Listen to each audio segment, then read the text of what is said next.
sarili niyo, kasi Parang si Kamatay naging take natin pagka inarap natin si Augustus. ayaw mo bang tahimik na buhay? Hindi tayo matatahimik hanggat nandiyan si Augustus. Ngayong Miyerkules. May nabanggit daw na pangalang Tanggol. Totoo ba yun? Opo, hindi po kami sigurado kasi po nakatalikod eh. Sigurado kung hindi yan ang apo mo. Nakakulong si Tanggol eh. Michael, nakabihis na siya. Tara na. Gusto mo pag nag-asawa at mga anak, sa ganda kami titira. Nakakaingit yung buhay ni ganito, no? Ang tahimik at simple. Kaya lang mamaya, kinakailangan naman natin bumalik sa kulungan. Sana babos. Hindi pa uli ang lahat.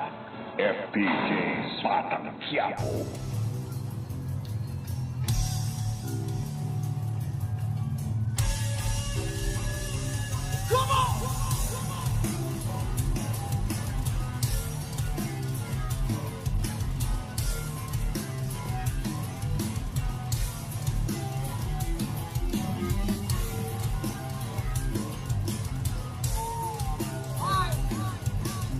We're back there with this minute and poetry now.